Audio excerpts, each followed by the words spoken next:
Do you think companies that don't build their own models from scratch can't be an AI company? What do you think negates that title? I think the proof of being an AI company is in the pudding of helping your customers be successful with an AI product. And I think a place where we were fortunate is because Jamie is like a legit person who's built these models from scratch at Google Brain.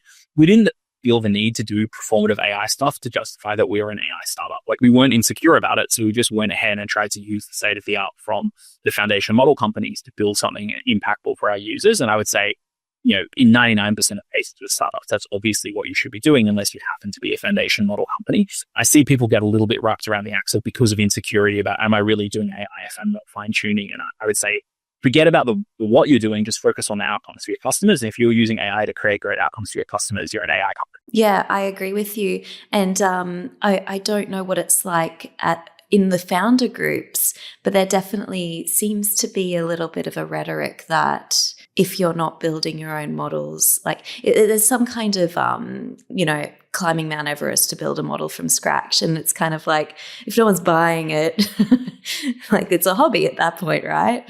One of my reflections on the experience of being a founder is the universe offers you infinite ways to distract yourself and waste your own time. And this is probably just another instance of that. Interestingly, I think in founder groups of companies that have got some degree of momentum or escape velocity, those discussions are much less. I think it's probably more earlier stages that people are most insecure about it, which is an example of this, like, you've got to figure out what matters, focus relentlessly on that, and then kind of tune everything else out. Yeah, agree. If you were in a company, because I've seen this happen before, and technically you were super brilliant, but the marketing side of things needed work, how much do you double down on just building the most incredible technical product? And I know I'm giving you no market context for this versus being like, no, the marketing is really key. And at what stage do you have to just move on from building the most technically brilliant product? Well, I think they're deeply integrated. If your product is truly technically brilliant and you can't market it, it's probably less technically brilliant on the dimensions that matter to the market than you think it is. And one of the things I've often encouraged my team to do as a product leader is sort of start from the marketing. As in, this was a thing that we did at Stripe a lot as well. Like, start the project by writing the blog post that's going to go out when you release this feature, or start by writing the customer testimonials you hope you're going to get when this feature comes out, or start with the key messages that you want to be in your marketing when you release the product. Now, that's not to say be a copywriter. Like, the marketing team are going to do a better job of that than you. But the idea is first start from why is this interesting and different and differentiated? What impact will it have? And then solve back to what do you need to do to make that true? And that's a very useful function because it helps you identify what things would be really important. Like, are your customers going to be raving about latency? And that's the thing that's going to be key to your marketing. Well, if so, you better go make some technical innovations on latency. If, on the other hand, your customers are going to be raving about, the capability and the depth of thought, then you're going to have to make sure that you have that capability. And so you need to kind of solve that way. I'd say you have to be very healthily skeptical of telling yourself a story where you have a brilliant technical product and just look at it. There's probably something actually different going on there. Yeah, I see it with these very technical founders, and it's 3 technical co-founders, and they all can build AI products, but maybe it's the product that's missing or the marketing that's missing that is just not in their toolbox of skill sets. And all these things are learnable, and I think the benefit is it's easier to how to package and deliver something to them than it is to make huge technical breakthroughs, I think. But the challenge is